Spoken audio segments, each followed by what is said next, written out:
नमस्कार नमस्कार नमस्कार. पार्ले बेक्समिथ मारी सहप्रस्तुत कानाला खडा को powered by Vaseline special partners Godrej number 1 आणि क्लिनिक प्लस शॅम्पू या कार्यक्रमात मी संजय मोने तुमच्या सगळ्यांचं स्वागत करतो. काय आहे, एखादा डॉक्टरचा मुलगा जो डॉक्टर होतो किंवा गायकाचा मुलगा गायक होतो किंवा वकिलाचा मुलगा वकील होतो तेव्हा आपण नेहमी असं म्हणतो त्यांचं काय बाबा घरातच परंपरा आहे. पण घरात परंपरा आहे म्हणजे नवीन पिढीचं काम सोपं झालेलं असतंच असं नाही ना. काय करायचे ते कष्ट त्या प्रत्येकाला करावेच लागतात. शिवाय घरात भली मोठी परंपरा असूनही पुढच्या पिढीला काहीही न करता आल्याची उदाहरणे आपल्या आजूबाजूला आहेत. हे सांगण्यामागचं कारण असं आहे की आजच्या आपल्या पाहुणीला कलेचा वारसा आई वडिलांकडून मिळाला होता. पण कौतुक या गोष्टीचं की तिने हा वारसा फक्त जपला असं नाही किंवा फक्त पुढे चालवला असं नाही तर त्याची व्याप्ती मोठी केली.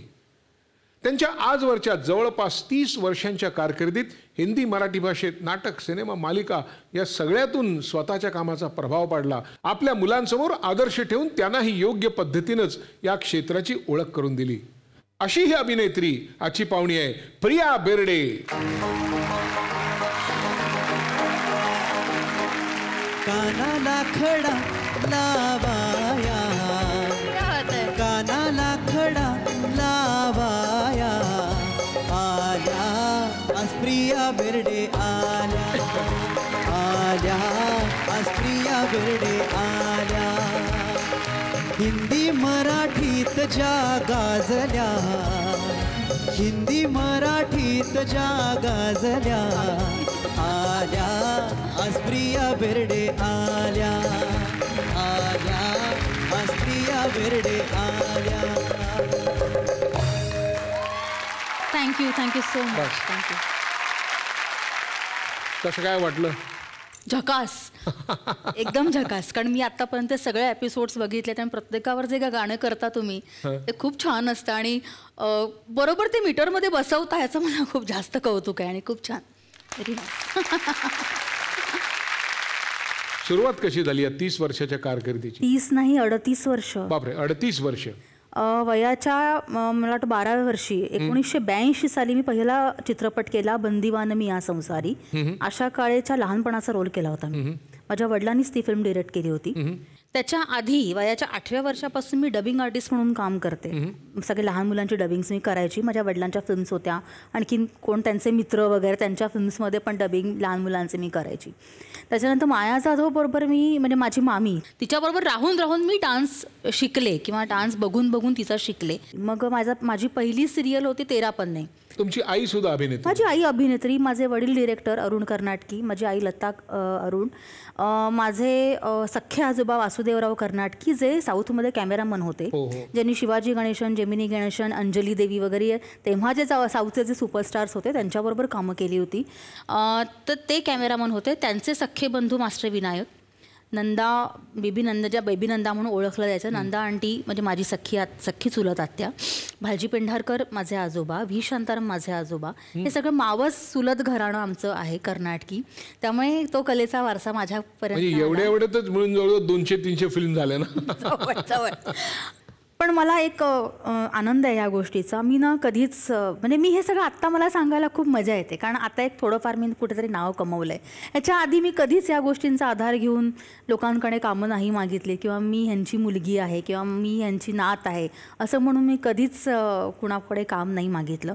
जे काय मिळालं ना मला संजय थोडकं ते मला माझ्या टॅलेंटवर आणि माझ्याकडे काय थोड्याफार जी माझ्या कला आहे माझ्याकडे त्याच्यावरती मला जे मिळालेलं आहे.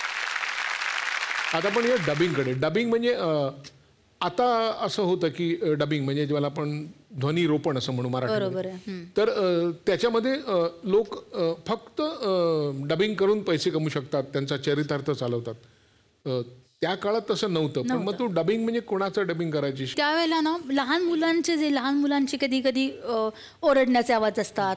मी अगदी म्हणजे वयाच्या 16-17 वर्षापर्यंत पण लहान मुलांचे काही काही डबिंग केलेले आहेत. म्हणजे अगदी त्यांचा लहान मुलांचा अगदी छोटा आवाज काढून म्हणजे आता माझा आवाज म्हणजे ठीक आहे ना, पण आता नाही जमते, पण तेव्हा मी ते केलेलं आहे. आणि माझ्या वडिलांच्या खूप साऱ्या फिल्म्स असायच्या. किंवा कसे बोलायचे, कसे बोलतात लहान मुलं? पप्पा पप्पा मला की नाही तुम्ही खाऊ आणाल का? मला नाही, मला हवंय आत्ताच हवंय, मला द्या ना आत्ता. असं अशा टाईपचं वगैरे काय काय असायचं. आई पण अभिनेत्री होती, बाबा आपले दिग्दर्शक होते तुझे. घरामध्ये इतकं सगळं तू सांगितलं असं आहे. तर शक्यतो असं होतं की कलाकारांच्या मुलांची ही नेहमीची समस्या असते की इतरांचे आई वडील जे नोकरी करतात, स्वतःचा व्यवसाय करतात, त्यांना एक ठरलेली वेळ असते, ते त्यांच्याबरोबर असतात नेहमी, आणि मग आपल्याला ते मिळत नाहीत. त्यांना त्यांच्या व्यवसायामुळे मान्य आहे मला. आणि मला माझे आई वडील खूपच कमी प्रमाणात मिळालेत. माझं मॅक्झिमम म्हणजे माझं सगळं जवळपास बालपण मी माझ्या आजीबरोबर घालवलेलं आहे. माझ्या आईची आई, तिने माझा सांभाळ केला. ती पण ॲक्ट्रेस होती, सुलोचनाबाई काळे. माझ्या आईची आई पण ॲक्ट्रेस होती. म्हणजे कमलाबाई गोखलेंच्या नंतरची जी जनरेशन होती ती जनरेशन माझ्या आजीची. मग त्यांनी छोटा गंधर्व वगैरे यांच्याबरोबर कामं केलेली होती. आणि तिने माझा सांभाळ केला. आणि त्याच्या व्यतिरिक्त माया जाधव आणि शहाजी काळे म्हणजे जी माझी मामी आहे तिच्याबरोबर मी मॅक्झिमम राहिले. त्यामुळे आई वडिलांचा सहवास मला मिळाला. पण जो एक तू म्हणतोयस तसा की आणि तेव्हा तर नाटकाचे दौरे म्हणजे 25-25, 30-30 दिवस कोकण, गोवा दौरा वगैरे असायचा. त्यामुळे माझी आई मला फार फार मिळायची नाही. म्हणजे शाळेत सुद्धा प्रत्येकाच्या आया यायच्या न्यायला मुलांना शाळा सुटल्यानंतर.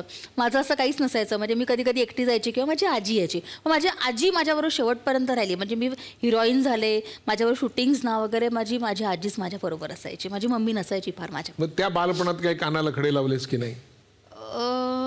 नाही, मी ना खूप गुड गर्ल होते तशी. कारण ना तशी आमची परिस्थिती फार अशी काही श्रीमंत आणि काय अगदी फार वाहत नव्हती काही पैशाची नदी आमच्या घरामध्ये. त्यामुळे सगळं सांभाळून कुठेही उतमात न करता कसं आयुष्य जगायचं. आणि माझ्या काही वॉन्ट्सच नव्हत्या संजय, की मुलींचं एक आता खूप बघते मी किंवा माझी मुलंसुद्धा की आपल्याला हे पाहिजे ते पाहिजे. एक असतं प्रत्येकाचं. कसं जनरेशन बदललं आहे, काळ बदलला आहे. पण त्या काळात मी तशी नव्हते. त्यामुळे मला ना त्या वेळेचं आणखीन त्या परिस्थितीचं भान नेहमीच होतं. त्यामुळे असं कानाला खडे लावण्यासारखं काही घडलं नाही. हां, म्हणजे माझ्या बाबतीत कोणी कानाला खडे लावले असतील तर मग ते मी गुंड होते लहानपणापासून आणि अजूनही आहे. मारामाऱ्या करणं, मुलांना धरून मारणं, मुलींची छेड काढली की त्यांना ठोकणं धरून, डस्टर फेकून मारणं, ह्या सगळ्या अशा गोष्टी मी लहानपणी. आता तू म्हणालीस मी गुड गर्ल होते, आता म्हणालीस हा म्हणजे गुंड होते. गुड गर्ल म्हणजे माझ्या आई वडिलांसाठी होते. माझ्या आई वडिलांना कधीच त्रास नाही दिला. एका बाजूला गुड गर्ल, एका बाजूला. पण दुसरी बाजूला मी कुठल्या अन्याय वगैरे सहन करण्याच्या भानगडीत नाही पडणार. कुणी येऊन द्या छेड काढले आणि मी ऐकून घेईन आणि बघत बसेन, हे माझ्याकडून नाही होणार. मग तिथे ठोशाला ठोसा. मग असा नेचर होता. आता एवढ्यात कधी डस्टर फेकून मारलाय त्याला? नाही. आता एवढ्यामध्ये मी आता एक केस केली होती ना 1-1.5 वर्ष झाली. एका फिल्म बघायला गेलेले असताना मी बसले होते. मी माझ्याजवळ स्वानंदी होती आणि एक माणूस दारू पिऊन असा त्या बाजूच्या सीटवर बसला होता. मध्ये एक सीट रिकामी होती आणि तो मला असं करायला लागला. असं इथपर्यंत हात आला आणि उठले जे तुडवायला सुरुवात केली. त्याला तुडवत त्याला बाहेर नेला. तिथे त्याला मारला. म्हणजे हात, पाय आणि तोंड हे तिन्ही गोष्टी व्यवस्थित चालू होत्या. आणि मी त्यांना खूप मारलं. त्याच्यानंतर त्याला पोलिसांकडे घेऊन गेले आणि मग ते असं बरंच काय काय झालं. मग त्या प्रकरणामध्ये समाज माध्यमातून ट्रोलिंग वगैरे झालं. ते काय आजकाल हा ट्रोल होणं हे काही फार मला असं वाटतं की प्रत्येकालाच केलं जातं. चांगल्या गोष्टीलाही करतात. काय म्हणणं काय होतं मी त्यांचं ट्रोलिंग करणाऱ्यांचं? बेसिकली मला असं वाटतं की ट्रोलिंग झालं की नाही मला माझ्या कानापर्यंत आलं नाही. पण मला असं खूप वाटलं की मीडियाने ना असं दाखवलं की माझा विनयभंग झाला. पण माझा विनयभंग व्हायच्या आधी म्हणजे त्यांनी हे नाही सांगितलं की मी तो विनयभंग कसा मोडून काढला. मला ना ह्या गोष्टीचं खूप आश्चर्य वाटलं की अरे माझा विनयभंग नाही झाला. तो विनयभंग करत असतानाच त्याला मी ठेचला. म्हणजे करायचा प्रयत्न करत असताना. आणि ते खूप मीडियाने दाखवलं गेलं की अरे प्रिया बेडनचा विनयभंग झाला आणि मग त्यांनी असं झालं तसं झालं. मग त्यांना सांगितलं की माझा विनयभंग झाला नाही, तो प्रयत्न करत होता आणि तिथे मी त्याला मारला की परत त्याची तशी हिंमतच होता कामा नये. तर मी असं म्हणेन की माझ्या बाबतीत त्याने कानाला खडा लावला असली परत कुठल्या बाईला असं तो करणार नाही. काही दिवसांपूर्वी तसं एक मी टू नावाचा एक प्रकार खूप गाजला म्हणापेक्षा गाजवला गेला. जरुरीपेक्षा जास्त त्याची प्रसिद्धी दिली गेली. चांगला वाईट वेगळं, पण या एकंदरीत ते जे काही घडलं याबद्दल या क्षेत्रामध्ये घडतं की नाही असं नाही म्हणता येणार. घडत असेलही घडत नसेल म्हणता येणार. पहिली गोष्ट माझा पहिला प्रश्न आहे की कुठे घडत नाही. आपली फिल्म इंडस्ट्री ना एवढी सिक्युअर आहे की इथे जे करतात ना ते दिसतं. बाहेर काही गोष्टी आपल्याला कळतच नाही.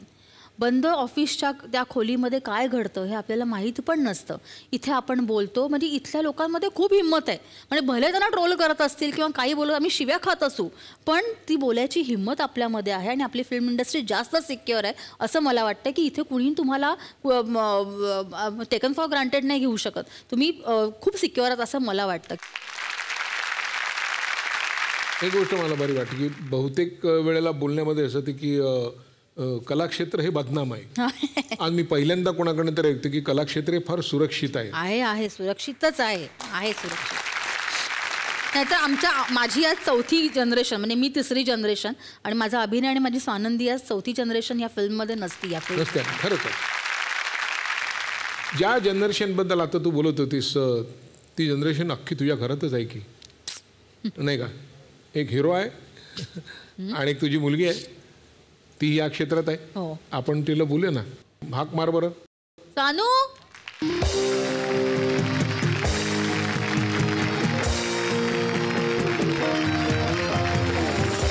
तू आता येताना अशी इतकी आलीस ना, मला एकदम पटकन 2 ओळी आठवल्या अशा की स्वानू तिन्ही जगाची आई विना विचार.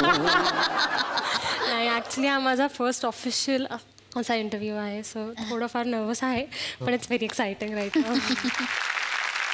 5वी जनरेशन मग काय. तरी माझा ॲक्च्युली कधी ह्या इंडस्ट्रीमध्ये यायचा प्लॅन नव्हता. Like I had different plans. मला ट्रॅव्हल अँड टुरिझम. काय व्हायचं होतं काय तुला. मला ट्रॅव्हलर असं कनेक्ट, लाईक ट्रॅव्हल जर्नलिझममध्ये मला जायचं होतं, म्हणून मी लँग्वेजेस पण असं शिकते. सो पण नंतर मी जी आता एक फिल्म केली रिस्पेक्ट म्हणून येते, ती खूप डिफरंट सब्जेक्ट आहे. लाईक वुमन एम्पॉवरमेंटवर तुम्ही ते म्हणजे आम्ही जास्त फोकस केलं आहे. सो त्यामुळे मम्मा बोलली कारण नंतर तू मला येऊन ब्लेम नको करूस की मी तुला कधी एक्सपिरियन्स करू दिलं नाही इंडस्ट्रीमध्ये काय आहे, म्हणजे मी तुला बोलते म्हणून तू जा. सो म्हणलं ठीक आहे. So me I did 1 film आणि त्यानंतर मग 2nd फिल्म अजून एक मला ऑफर झाली. म्हणलं दुसरा सब्जेक्ट आहे, लेट्स डू इट. तुला लहानपणापासून संपूर्ण हॉस्टेलवरतीच तरी पण आई is a role model. Yes definitely. तरी पण काहीतरी नावडती गोष्ट असते ना आईच्या बाबतीतली. हो आहेच. सो माझे 12वीचे परीक्षा चाललेले, बोर्ड चाललेले आणि मम्मा नुकती शूटवरनं आलेली. सो उद्या माझा पेपर आणि आज आली. तर मॅडम मेजर OCD आहेत, म्हणजे तिचा स्विच आहे OCDचा. म्हणजे तो आता घाण दिसलं ना की बसून राहील, नाहीतर ती अख्खं घर साफ करेल. सो आली घरात आणि घर बघितलं, ठीक आहे, म्हणजे ती एवढ्याशा गोष्टी काढत्या घाण असलं की, पण तेव्हा तिने काही काढलं नाही, गेली.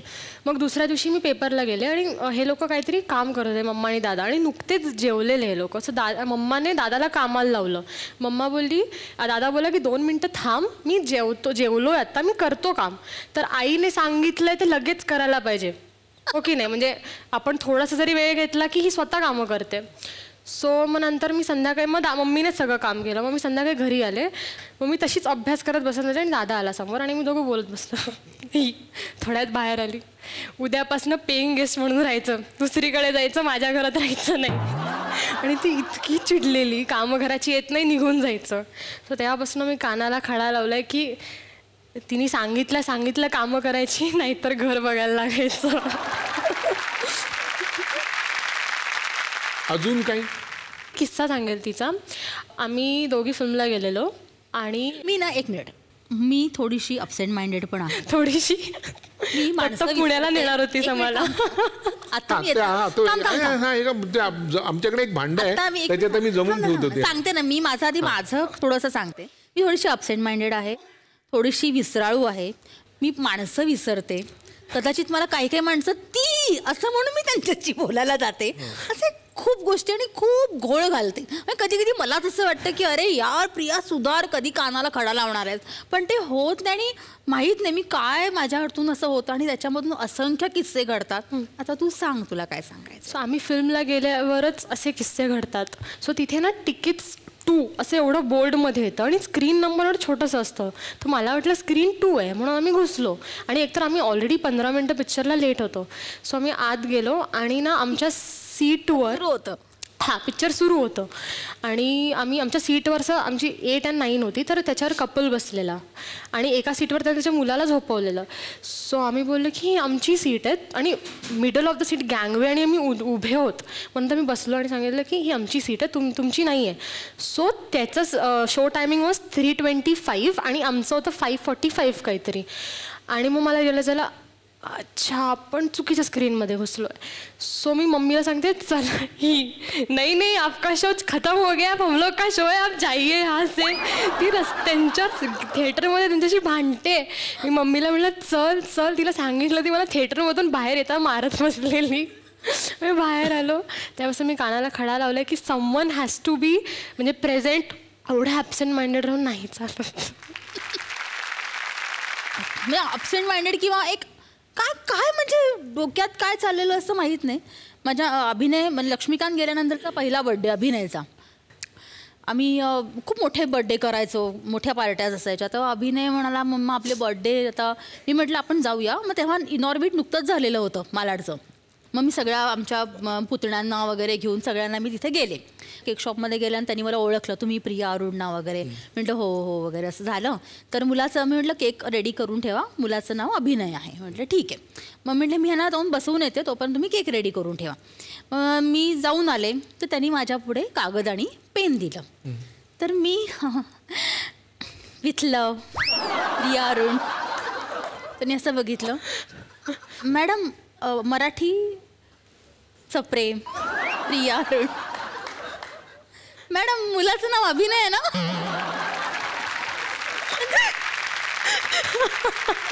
नसतं असं नसतं, हे फक्त माझ्याच बाबतीमध्ये घडतं. दुसऱ्यांदा बरं तू मला सांग, गाडीचे 2 टायर कधी कुणाचे चोरी होतात का रे? माझ्या झालेत. नवीन गाडीचे 2 टायर रात्री 1:45 वाजता. मी बरं मला एकटी राहायची, मी ही 2 हॉस्टेलला असायचे. काय करायचं, चल आपण 10:30च्या पिक्चरला जाऊ. मोठी पराक्रमी बाई 10:30च्या पिक्चरला जाऊन बसली आपली इन्फिनिटीला अंधेरीच्या. बरं संडे होता त्यामुळे पार्किंग आतमध्ये मला मिळालं नाही म्हणून रस्त्यावर गाडी लावली. आले 2 वाजता. बरं माझ्याबरोबर माझी मैत्रीण होती मेघा धाडे, ती तिच्या एका फ्रेंडबरोबर आली होती आणि आम्ही तिघं मग अरे तू कशी वगैरे असं म्हणून आम्ही पिक्चर वगैरे एकत्र बसलं बघितलं आणि बाहेर आले. ती तिची गाडी घेऊन अशी पुढे जाऊन अशी टर्न होत होती. मी बसले, गाडीचे गेअर टाकला, गाडी पुढेच जात नाहीये. गाडी का पुढे जात नाहीये? तर मी उतरून बघते, बहुतेक पोलिसांनी जॅमर वगैरे लावला असेल असं मला वाटलं म्हणून बघते तर काही नाही. या बाजूला त्या बाजूला बघते तर अक्षरशः 2 टायर काढून गेलेले होते आणि डिवायडरच्या त्या दगडांवरती गाडी प्रॉपर ठेवलेली होती की मला कळलंच नाही की टायर नाही आहेत गाडीला. बरं मग ती मेघा तो पण तशी आली. म्हणजे प्रिया ते तू काय करतेस उतरून? म्हटलं अगं टायरच नाही आहेत दोन्ही, गेले कुठे? अगं बाई ते गर्दुल्यांनी चोरले. बरं काय स्टेपनी आहे माझ्याकडे पण दुसऱ्या टायरचं काय करायचं? मग तिची सँट्रो, तिचा सँट्रोचा एवढासा टायर, त्याची स्टेपनी तिथे लावली पाठीमागे, माझी गाडी अशी.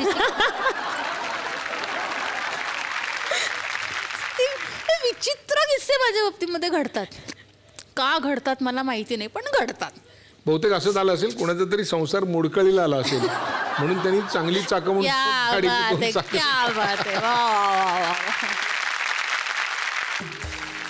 जेव्हा अभिनयाचा प्रवास जेव्हा सुरू झाला तुझा, तेव्हा त्या काळामध्ये सगळ्यात लोकप्रिय असलेल्या अभिनेत्याबरोबर तुझं लग्न झालं, तुम्ही एकत्र काम केलं. त्याची सुरुवात कशी काय झाली? एकतर खूप लक्ष्मीकांतचं येणं जाणं मम्मीबरोबर नाटकांमधून कामं केल्यामुळे होतं. मी त्यांना थोडीफार ओळखत होते कारण विच्छा माझी पुरी करा जेव्हा ते करणार होते तेव्हा त्यांनी मला पहिल्यांदा विचारलं होतं की तू करशील का. तेव्हा मी होते 9th स्टँडर्डला. धूमधडाका पण जेव्हा झालं तेव्हाही मला महेश कोठारेंनी विचारला, तेव्हा पण मी 9th स्टँडर्डला होते. त्यामुळे असं शाळेत असल्यापासूनच मला ती विचारणा चालू होती कारण मी एक बरी डान्सर होते. त्या काळामध्ये त्यातल्या त्यात लावणी डान्सर त्यावेळेला नव्हत्या किंवा एक ग्रामीण बाज असलेली हिरोईन त्यावेळेला तेवढ्या नव्हत्या. ग्रामीण बाज असलेली त्यांना हिरोईन हवी होती. त्यासाठी मला महेश कोठारेंनी विचारलं, लक्ष्मीकांतनी विचारलं, पण माझ्या शाळेच्या ह्याच्यामुळे मला ते करता आलं नाही. त्याच्यानंतर आम्ही यांचा हसवण्याचा धंदा नावाची एक सिरियल मला आली. ती व्ही रवींद्र म्हणून जे डिरेक्टर होते त्यांची ती सिरियल होती. मग ती पहिली सिरियल त्यांच्याबरोबर मी केली. सिनेमा दिग्दर्शक होते ना ते, झुंज नावाचा सिनेमा, झुंज नावाचा सिनेमा त्यांनी डिरेक्ट केला होता, बरोबर. तर ती सिरियल मी त्यांच्याबरोबर केली. त्याच्यानंतर मग गिरीश घाणेकरांनी रंगत संगतसाठी मला विचारलं, पण माझी पहिली फिल्म रिलीज झाली अशी ही बनवा बनवी. हो, अच्छा, ती पहिला सिनेमा. हां, म्हणजे रंगत संगतचं शूटिंग सुरू झालं, सगळं झालं, त्याच्यानंतर मला लगेच बनवा बनवी मिळाला, नशीबवान, थरथराट, पटापट 4-5 फिल्म्स मिळाल्या. त्याच्यानंतर प्रवास सुरू झाला. मग तेव्हा आमचं अफेअर वगैरे असं काही नव्हतं, कारण रुही खूप मीची चांगली मैत्रीण होती आणि खूप एज डिफरन्स आमच्यामध्ये होता. त्यामुळे तसं काही म्हणजे असं काही डोक्यात नव्हतं, त्यांच्याही नव्हतं आणि माझ्याही नव्हतं. पण ते सहवासाने म्हणा किंवा एकमेकांच्या म्हणजे आईच्या आजारपणामुळे म्हणा की ते आम्ही एकमेकांच्या जवळ आलो असं म्हणायला हरकत नाही. अच्छा, लक्ष्मीकांत बरोबर म्हणजे लक्षाबरोबरच्या खूप लक्षात राहणाऱ्या काही गोष्टी. ॲज अ माणूस म्हणून ना तसे आम्ही ना खूप एकमेकांच्या बरोबर फार कमी राहिलो. संसार 6-7 वर्षाचा झाला, त्याच्यामध्ये 4 वर्ष तर माझी आजारपणातच गेली त्यांच्याबरोबरची. त्यामुळे असं आमचं नवरा बायकोंचं असं जे असतं ना बॉन्डिंग व्हायला पाहिजे असं खूप कमी झालं, कारण मुलं पण लहान होती त्याच वेळेला. त्यामुळे मला ना खूप जबाबदाऱ्या अंगावर एकदम पडल्या होत्या. त्यांचं आजारपण, ही दोघं लहान, माझी आजी माझ्या घरामध्ये. त्यामुळे मला ना ते असं एन्जॉय नाही करता आलं ती गोष्ट. तू एक छान डान्सर आहेस, बरोबर, आणि लक्ष्मीकांत बेर्डे यांचं नाव अभिनय इतकं ते फार छान नाचतात असंही होतं. आता खरं सांगायचं, तुझं डान्सर म्हणून काय मत होतं त्यांच्याबद्दल? होतं त्या माणसाचा रिदम सेन्स, आणि जर त्या माणसाने जिद्द, म्हणजे धमाल दे धमालमधला जो तोडा आहे किंवा एक होता विदूषकमध्ये सुद्धा त्यांनी जे डान्स केलेत ते म्हणजे त्याच्यासाठी त्यांची मेहनत आहे. म्हणजे हे सगळं ठीक आहे, टाइमपास म्हणा किंवा ते कधी कधी काही गोष्टी होतात, कधी माणूस कंटाळा करायचा, कधी कधी कंटाळा करून व्हायचं. पण जेव्हा त्या माणसाने मनावर घेतलं, त्या माणसासारखा ॲक्टर नाही. डान्स, अभिनय सगळ्याच बाबतीमध्ये, एक माणूस म्हणून, एक मित्र म्हणून त्या माणसासारखा मनुष्य बघितलेला नाही आहे मी, खरंच सांगते. तुला काय आठवण येत? एवढे काय नाही येत, पण मला फक्त एवढं लक्षात आहे की त्यांना आम्ही हॉस्पिटलला भेटायला जायचो आणि त्यांना ओळखायचीच नाही मी, बिकॉज ते सगळं खूप त्यांचं ते डिफरन्स खूप होता त्यांच्या लुकवाईजमध्ये. आणि म्हणजे त्यांच्यासोबत मग मी नंतर असं एक आहे की मी त्यांच्याशिवाय म्हणजे मम्मी आम्हाला घेऊन जायची बाहेर, ते आजारी असायचे कधी म्हणजे जेव्हा होते, सो ते जेवायला बसायचे रूममध्ये तेव्हा मला त्यांच्यासोबतच बसायचं असायचं. पण शी वॉज लाईक नको, चल तू त्यांना जेवू दे. मग ते बोलायचे नाही, बसू दे तिला माझ्याजवळ. मग तिच्यासोबत मग मी त्यांच्यासोबत असायचो. मग मी आणि पप्पा खूप क्लोज होतो ॲक्च्युली. मग आम्ही दोघं एकटे राऊंड मारायला जायचो त्यांच्यासोबत मी खूप फिरायला जायचे स्कूलवरनं आले की, किंवा त्यांचे काही ब्लड टेस्ट रिपोर्ट्स किंवा what ever it is, like कुठे खेळायला नेलं आहे, सो आम्ही दोघंच जायचो मोस्टली. अभिने दादाचं त्याचं school timing was very different तेव्हा, सो त्यामुळे तेवढं मला एक लक्षात आहे. अगदीच 3 वर्षाची होती ना ती, त्यामुळे तिच्याकडे तशा फार आठवणी नाही आहेत. अभिनयाला पण फार आठवणी तशा नाही आहेत त्याच्याकडे. फिल्म्स बघून आणि हे बघूनच त्यांना, आणि मला असं वाटतं की तेच बरं आहे की ते जे फिल्म्समध्ये बघतात ते जे त्यांचा चेहरा आहे ना तोच त्यांच्या लक्षात राहावा, तेच मला वाटतं. हा जो त्याच्या आयुष्यातला काळ होता, तुम्ही म्हणाला 4 वर्षाचा, तो त्यांनी कसा काढला? ते कुणाला भेटायचंच नाहीच फार. ते म्हणून म्हटलं ना की लोकांना माहितीच नव्हतं ते आजारी आहेत. म्हणजे फार इंडस्ट्रीमधल्या काही लोकांना माहिती असेल, त्याच्या व्यतिरिक्त कुणालाही माहिती नव्हतं की ते फार आजारी आहेत किंवा काय. आणि त्यांना ॲक्च्युली मला असं वाटतं की त्यांनी ना ते असं सोडून दिलं होतं सगळ्या गोष्टी, की जे होईल ते होईल अशा पद्धतीने ते आपलं जगले. किंवा त्यांना माहिती होते की आपण काही फार आता राहणार नाही आहोत, पण ते शेवटपर्यंत खुश होते. म्हणजे त्यांनी असं कधीच मला जाणवू दिलं नाही की मला ना संजय खरं सांगू का, मला तो आता काळच असा धूसर झाला आहे माझ्यासाठी की मला ते आता फार आठवतच नाहीत काही गोष्टी. कारण ते ना मी जे लक्ष्मीकांत बेर्डे पाहिले आहेत ना मी त्याच्यामध्येच आहे. पण तो जो काळ ना मला फार आठवण्यासारखा किंवा असं नाही आहे. आणि बेसिकली मी ना आता सगळा पास्ट कम्प्लिटली माझा मागे टाकून दिला आहे की नको वाटतो मला तो. मी त्या मुलांशी पण त्या गोष्टी डिस्कस करत नाही. ते ठीक आहे ना, जे झालं बेसिकली जे झालं ना ती सगळी मी म्हणेन की मी त्या सगळ्या गोष्टी एक्सेप्ट केलेल्या आहेत.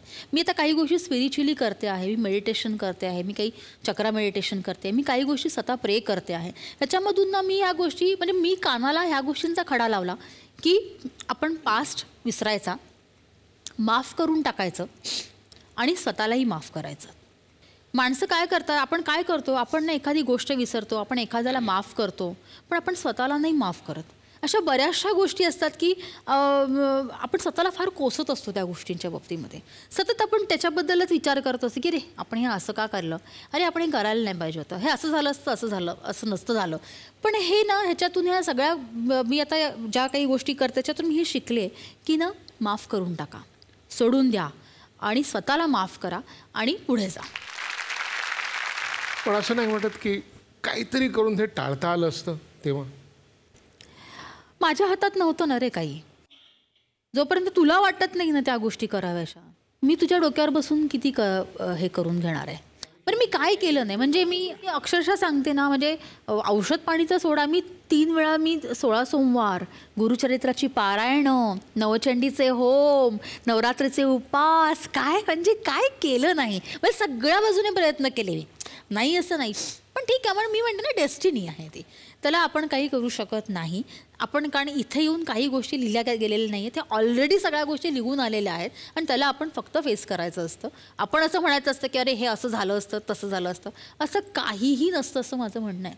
की जे झालं, जे घडलं ते घडणार होतं, फक्त ते आपण एक्सेप्ट करायचं आणि पुढे चांगलं कसं आपण आणखीन जाऊ शकतो, माझ्या मुलांचं भवितव्य चांगल्या प्रकारे कसं घडवू शकतो आणि आपण लोकांच्याबद्दल किती चांगलं चिंतू शकतो जेणेकरून आपलंही चांगलं होईल, ह्या गोष्टींवर माझा आता सध्या भर आहे. मी कानाला ह्या गोष्टीचा खडा लावला आहे की मी कधीही कुणाबद्दल फार वाईट बोलत नाही. जोपर्यंत ना माझ्या स्वाभिमानाला किंवा असा त्रास होत नाही ना, तोपर्यंत मी फटकन कुणाशा ॲग्रेसिव्ह होत नाही. मी ॲग्रेसिव्ह आहे, पण म्हणजे मी आता काही गोष्टी माझ्यामध्ये ज्या स्वभावामध्ये चेंजेस केलेले आहेत की मला ना मी भांडायला लागले की माझा आवाज प्रचंड मोठा होतो किंवा मी खूप पॅनिक होऊन बोलते किंवा मी खूप शिव्या द्यायची पहिल्यांदा. आता माझं शिव्यांचं प्रमाण तर फारच कमी झालं आहे, नाहीच जवळपास, म्हणजे मुलांना तर माहिती आहे. तर असं खूप गोष्टी माझ्यामध्ये मी आता चेंजेस करते आहे. आणि स्वभावाला औषध नसतं ओके, पण सवयींना असतं आणि त्या सवयी तुम्ही मोडायला हव्यात आणि चांगल्या गोष्टी मी आता जास्तीत जास्त करायचा प्रयत्न करते. बरं, स्वानंदीचे आपण ऐकले, अभिनयबद्दल काय तुझा कानाला खडा आहे? अभ्यासावरनं काही कानाला खडा?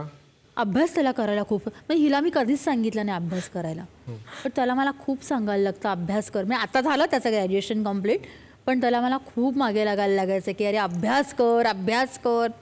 खूप जोडे खाल्लेत त्याने त्या बाबतीमध्ये माझे. बघूया ना काय काय त्यांनी जोडे खाल्ले ते बघूया, त्याला काय म्हणायचे बघूया. कानाला खडा लावण्यासारखे प्रसंग माझे मम्मीसोबत खूप घडलेले आहेत तसं बघायला गेलं तर. काही गमतीशीर आहेत, काही सिरियससुद्धा आहेत. तर असा एक प्रसंग मी आता सांगतो जो आता काही गमतीशीर वाटतो, पण त्यावेळेला तो खूप सिरियस होता. आणि मॅक्झिमम जे असे प्रसंग घडतात माझ्या आणि माझ्या आईमध्ये ते अभ्यासाला घेऊनच घडतात मॅक्झिमम. बाकी कशावरून कधीच काही घडत नाही आमच्यात, बट अभ्यासावरून आमच्यामध्ये जाम प्रॉब्लेम्स लहानपणापासून आहेत. तर एक असा प्रसंग, मी 11वीत नुकताच मुंबईला शिफ्ट झालो होतो आणि आईनी हॉस्टेलमध्ये होतो मी 10वीपर्यंत पुण्याला, आणि त्यानंतर 11वीत मी मुंबईत आलो. तर मिठीबाई कॉलेजमध्ये होतो आणि तेव्हा मी नुकतंच इंटर कॉलेजिएट थिएटर करायला लागलो होतो आणि जाम धमाल मजा मस्ती चालू असायची. आणि मला ते आणि अभ्यास एकत्र मॅनेज काहीसं करता आलं नाही. हे आईला दिसत होतं, तरी तिला असं वाटायचं की काय आपला मुलगा हुशार आहे, होईल पास, असं तिला वाटायचं, अजूनही वाटतं. तर आमची पहिली सेमिस्टर आली आणि ते इंटर कॉलेजच्या नादात मी काय अभ्यास फारसा केला नाही. आणि नंतर 10 दिवस राहिले होते तेव्हा मी पुस्तकं घेतली, पण तेव्हा काय जास्त मन करत नव्हतं अभ्यास करायचा माझा. आणि मी 6 मधल्या 5 विषयात नापास झालो आणि फक्त इंग्लिशमध्ये पास झालो. आणि मला काय असं वाटलं नव्हतं की बापरे एवढा वाईट रिझल्ट येईल. बट नंतर मग रिझल्ट आला आणि मग आई सतत विचारायची अरे काय झालं रिझल्टचं.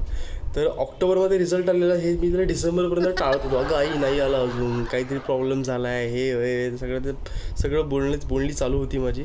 फार मी तिला तंगवत होतो, मी काय तिला रिझल्ट सांगायलाच तयार नव्हतो, कारण मला इतकी भीती वाटायची आईची त्यावेळेला, अजूनही वाटते.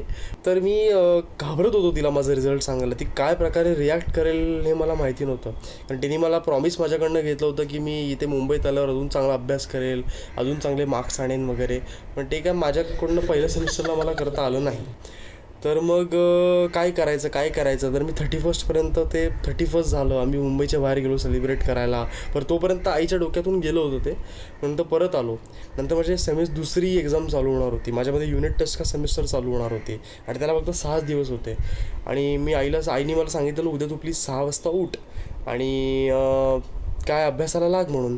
पण माझी काय झोपच पूर्ण होईना. मी 9 वाजता उठलो आणि मग आईचं जे तिकडून चालू झालं ती थेट रिझल्टवरती पोहोचली. म्हणजे तुझ्या त्या रिझल्टचं काय झालं, आत्ताच्या आत्ताच चल कॉलेजला बघूया तुझ्या त्या रिझल्टचं काय झालं. आणि मी बोलो आई नको मी असं ते रडवेला तोंड करून वगैरे आईला सांगायचा प्रयत्न करत होतो. काय आला रिझल्ट खरं सांग, काय आला रिझल्ट खरं सांग. मग तिने माझं कपाट वगैरे चेक केला, तिला रिझल्ट मिळाला. तिने रिझल्ट बघितला आणि तिकडून जे तिने ते एक वेगळं ॲक्शन हिरोईनचं जे तिने एक वेगळं रूप धारण केलं तिकडून, ते मी आत्तापर्यंत विसरू नाही शकलो. पण तेव्हापासून मी कानाला खडा लावला की बाबा जो काय रिझल्ट माझा येईल, माझ्या आईपासून मी कुठलीही गोष्ट कधीच लपवणार नाही. मग ते गर्लफ्रेंड असू किंवा कुठे बाहेर गेलो असू मित्रांसोबत किंवा काही करत असू, हे मी माझ्या आईला खरं ते काय आहे ते सांगणार. बिकॉज ती ज्या प्रकारे त्या दिवशी हर्ट झाली होती, मला परत तिला तसं हर्ट झालेलं बघायचं नव्हतं. पण त्यावेळेला मी तो कानाला खडा लावला की बाबा अभ्यासाच्या बाबतीत मी कधीच आईला ग्रांटेड धरणार नाही आणि मी अभ्यासालाही कधी ग्रांटेड धरणार नाही. आणि आई, आय लव्ह यू.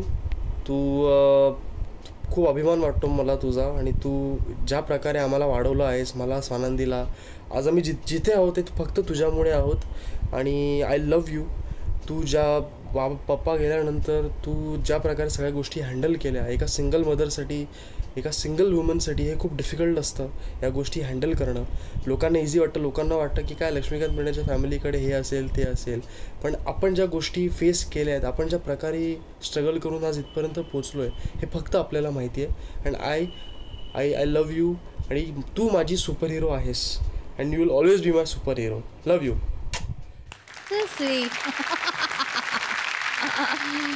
कधी वाटलं होतं हा सिनेमात जाईल, असं एवढा हिरो होईल, आणि तो पहिल्यापासून अंदाज होताच. 3ऱ्या महिन्यामध्ये मुलं असं उपडं पडतं ना, पालथं पडतं ना, आणि बघतं ना TV. पहिला TV त्याने असा बघितला होता आणि त्याला ना तेव्हापासूनची गाणी पण माहिती होती. तो ना सोल्जर ते गाणं होतं. तो ना छू छू छू छू छू छू. आम्हाला आणि लक्ष्मीकांना काही कळायचं नाही की काय गाणं गातोय. छू छू छू छू. मग एकदा ते गाणं रेडिओवर लावलं आणि तो गायला लागला, छू छू सोल्जर. त्याच्यावरनं मग आम्हाला कळलं की हा सोल्जर गाणं गातोय. आणि त्याने पहिल्यापासून ठरवलं होतं की आपल्याला हिरो व्हायचं आहे. कुठेही शिकलेला नाही, काही नाही, पण ते उपजत रक्तातच आहे असं म्हणायला हरकत नाही. आणि माझ्या मुलांबद्दल मला खूप अभिमान आहे की ती मुलं म्हणूनच जगलीत. म्हणजे उगाच वयाच्या मानाने खूप मोठीही नाही झाली, खूप मॅच्युअरली हँडल केला त्यांना सगळ्या सिच्युएशन. आणि तो म्हणाला तसं खरं आहे की आम्ही खूप वाईट परिस्थितीमधून गेलेलो आहोत. लक्ष्मीकांत गेल्यानंतर आम्ही खूप वाईट गोष्टींना तोंड दिलेलं आहे आणि त्या सगळ्यांमध्ये माझ्या मुलांनी मला खूप साथ दिली. मग ती जर नसती ना तर मी इथपर्यंत पोचूच शकले नसते. म्हणजे मी त्यांना थँक्यू म्हणते आणि माझ्या मुलांचा मी प्रचंड रिस्पेक्ट करते की मला त्यांच्याबद्दल प्रचंड रिस्पेक्ट आहे की अशी मुलं मला आहेत, लाभली. त्याच्यासाठी परमेश्वराचं मी नितांत आभारी आहे की थँक्यू सो मच. आणि मला असं वाटतं की आपल्या प्रेक्षकांची सुद्धा खूप आशीर्वाद आहेत लक्ष्मीकांत बेर्डेंवरती. त्यामुळे जे काय होईल ते चांगलं होईल. निश्चित. मला असं विचारायचं आहे, अजून एक आपण एक क्लिप बघणारच आहोत. त्या माणसाला सगळेच ओळखतात आणि तो अख्ख्या जगाला ओळखतो. म्हणजे माणसाचं अस्तित्व हे खरं असतं आणि त्याचा फोटो खोटा असतो. परंतु प्रत्येकाचे फोटो काढून खोट्याला खरं बनवणारा एक जो कलाकार आहे, तो जो कलाकार आहे त्या कलाकाराचं नाव आहे जयवंत वाडकर. बस क्या बात आहे. हुशार विद्यार्थी भेटला की गुरुजींना काय वाटतं हे आम्हाला आज कळलं. आमच्या गुरुजींना ते समाधान कधी आम्ही मिळू दिलं नाही असं. तर त्याच्याबरोबर काय तुझी केमिस्ट्री आहे, काय त्याच्याबद्दल? छान. विजय पाटकर आणि जयवंत वाडकर हे दोन आमचे घरात फॅमिली फ्रेंड आहेत आणि खूप जवळची माणसं आहेत. आणि वाड्या तर जगत मित्र आहे. त्याला त्याच्या सगळ्या त्याला मी ओरडते पण त्याच्यावर चिडते पण. बघूया त्याच्यावर काही बॉम्ब फुटलाय का काय? त्याच्यावर फुटला होता पण ठीक आहे. म्हणजे तो एक मैत्रीण म्हणून तो सोडून देतो. प्रियाचा हा स्थायी स्वभाव आहे असं त्याचं म्हणणं आहे. प्रिया म्हणजे तो सगळ्यांनाच माहिती आहे की लक्ष्मीकांत बेर्डे आणि आम्ही इतकी वर्ष एकत्र होतो तेव्हापासून प्रियाला ओळखतो. आणि प्रियासारखी अवखळ म्हणा किंवा एकदम दिलखुलास हसणं आणि बिंदास तिचं वागणं तशी मी ओळखतो प्रियाला. पण प्रिया बरोबर मी म्हणजे माझी स्वामिनी आणि स्वानंदी अभिनय हे सगळे आम्ही एकत्र असतो. आणि एकदा मी स्वानंदीला घरी बोलवलेलं होतं आणि आम्ही खूप धमाल करत होतो. मीही त्या मुलांबरोबर होतो. तुम्ही आमचे सगळे त्याचे व्हिडिओसुद्धा बघत असता. तर ते केल्यानंतर हे प्रियाला आम्ही थाप मारली होती. आणि ज्यावेळी प्रियाला ते लक्षात आलं त्यानंतर प्रियाचं जे रूप होतं की तिला आणि एक आहे की खोटं बोललेलं आवडत नाही. आणि ते जे तिचं रूप होतं आई शपथा वाड्या मला अजिबात चालणार नाही. त्यामुळे तिच्याशी ना खोटं तिला नाही चालत. त्यामुळे तिच्याशी कधीही आहे ना नीट बोलायचं असेल ना तर विचार करून बोलावं लागतो. म्हणून प्रिया कानाला खडा बाबा. ॲक्च्युली माझं म्हणणं असं असतं की कुठे बाहेर वगैरे गेले की मुलं गेली की त्यांनी एक 11:30-12च्या आत घरी यावं अशी माझी एक माफक अपेक्षा असते. पण मला माहीत नव्हतं त्या दिवशी हे मजा करतायत किंवा काय करतायत. आणि मला ना भीती वाटते आजकाल इतक्या वाईट गोष्टी घडत असतात. आणि मी ना या मुलांना नेहमी सांगत असते की तुमच्या मागे जे नाव लागलं आहे ना ते खूप मोठं आहे. की तुमच्याकडून अशी कुठली गोष्ट होऊ नये की लोकांनी तुम्हाला त्या गोष्टीसाठी जबाबदार धरावा की काय लक्ष्मीकांत बेर्डेची मुलं काय करतायत बाप काय होता आहे काय हे असं बोललेलं मला सहन होणार नाही. सी माणूस कधीच असं खूप चांगल्याच गोष्टी घडतील आयुष्यात असंही नाही आहे. सगळ्या चांगल्या वाईट सगळे अनुभव घेऊन आपण इथपर्यंत येतो. पण जाणून बुजून तुमच्या हातून कुठली गोष्ट होऊ नये. तुम्ही एक तुमच्यावरती जबाबदारी आहे चांगलं वागायची एक चांगला माणूस म्हणून एक चांगले कलाकार म्हणून. तर त्यामुळे माझं ते थोडंसं जरा सरकलं होतं. मी अशी नव्हते अरे कधी म्हणजे खूप मी म्हटलं ना मी खूप गुड गर्ल होते. मी कधी शिव्या दिल्या नाहीत. हां म्हणजे जे मला आवडलं नाही ते मी स्पष्ट वक्तेपणे म्हण किंवा ती गुंडगिरी म्हण मग ती मी रोखठोक बोलायची. पण ना परिस्थितीमुळे ना मी एवढी एकटी पडत गेले ना एका क्षणी की मला असं झालं की मला ना असं थोडंसं जरा व्हावं लागलं. आणि ते माझं नंतर माझ्या अंगवळणी पडलं की काय इथूनच माझी सुरुवात. म्हणजे मला कुणाला असं टेकन फॉर ग्रांटेड तुम्ही मला धरू नका ह्या पद्धतीने मी वागत गेले नंतर. आणि मला ते नंतर अंगवळणी पडलं. आणि मग ते कुठेतरी मी बॉसिंग कधी कुणावर करत नाही. मी कधी कुणाला डॉमिनेट करत नाही. मला कुणी असं मी असं कुणाला अंडर एस्टिमेट करून कुणाशी असं वागत नाही. पण मला तुम्ही असं नका वागवू मग किंवा माझ्यापासून जरा 4 हात लांब राहा. त्यामुळे एक प्रकारचं नाही म्हटलं तरी कुठेतरी अलूफ लाईफ मी जगत आलेले आहे. आणि माझ्या वाईट काळामध्ये मी एवढी एकटी राहिलेली आहे ना की आता असं वाटतं की ठीक आहे ना आता जे चाललं आहे ना ते छान चाललं आहे. म्हणजे उगाच कशाला आपण कोणामध्ये घुसा कुठेतरी काहीतरी वेगळेच विषय चालू होतात. त्यापेक्षा आपण आपलं लाईफ माझी मुलं मी आम्ही छान राहतो आहोत. जे काय आहे ते आम्ही एकमेकांमध्ये शेअर करतो आहोत. हेच माझ्यासाठी खूप असतं. आणि म्हणून अशा वेळेला वेळ पडली की आक्रमण हाच उत्तम बचाव. हो अगदी अगदी अगदी. आणि काही करू शकत नाही मी त्याला. पण मी डेफिनेटली म्हणजे माझी माणसं जर त्याच्यासाठी हर्ट होतच असतील तर आजपासून मी कानाला खडा लावते की मी नक्की ह्या गोष्टीचा विचार करेन आणि वागणार नाही. अच्छा पुढचा आपला भाग आहे तो माझं मत माझा खडा. हां पहिला प्रश्न जिम का बेडरूम म्हणजे व्यायाम की आराम. नाही जिम. कोण जास्त गुणी आहे अभिनय की स्वानंदी. एकच उत्तर द्यायचं आहे. You don't have to think. गुणी म्हटलं तर स्वानंदी आहे. समजूतदार म्हटलं तर अभिनय आहे. हां आम्हाला गुणी म्हणजे पाहतो स्वानंदी. प्रिया अभिनेत्री का प्रिया डान्सर. प्रिया डान्सर. एवढे सगळे सिनेमे करून इतकी वर्ष काम करूनही डान्स माझं पहिलं प्रेम आहे. बनवा बनवी की हम आपके हैं कौन. ऑफकोर्स अशी बनवा बनवी. आवडता अभिनेता कोण सचिन पिळगावकर अशोक सराफ. अशोक सराफ. आवडते मैत्रीण कोण किशोरी शहाणे की हर हायनेस निवेदिता सराफ. अगं बाई कसा प्रश्न आहे हा. किशोरी.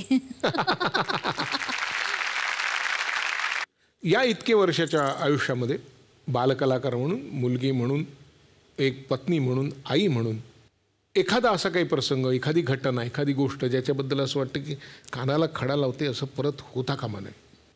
ॲक्च्युली ज्यांच्याबद्दल बोलायचं आहे ना, मी त्यांच्याबद्दल असं वागायला नको होतं किंवा मी थोडं समजून घ्यायला पाहिजे होतं. ते कानाला खडा लावायला आता हयात नाही आहेत, पण पुढचा जन्म कधी त्यांच्या पोटी मला मिळाला तर मी डेफिनेटली म्हणेन की पप्पा आय एम सॉरी. किंवा माझ्या वडिलांबद्दल मी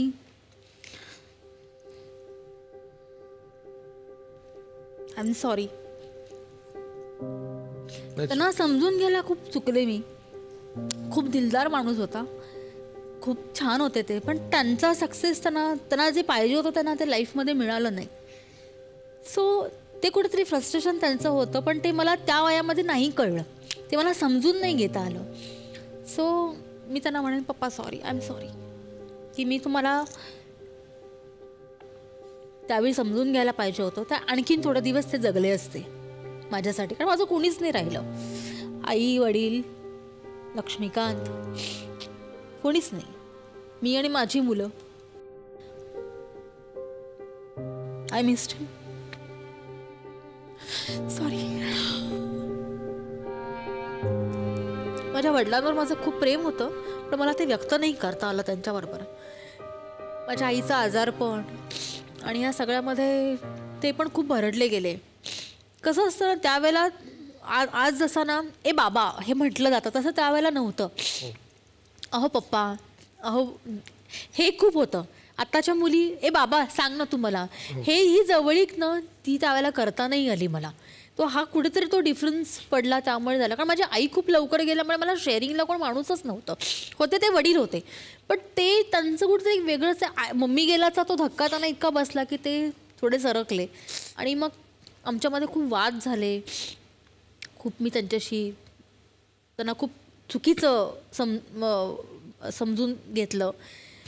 पण आता मला ते जाणवतं की मी थोडी चुकले त्यांच्या बाबतीत. तेही चुकले असतील, नाही असं नाही, त्यांच्याही काही चुका झाल्या, पण मी त्यांना माफ करून टाकलं, त्यांनीही मला माफ करावं.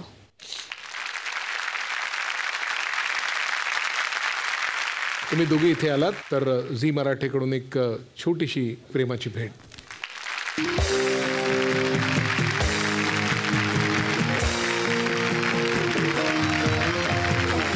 आज प्रिया इथे आली तिच्या मुलीबरोबर, स्वानंदीबरोबर.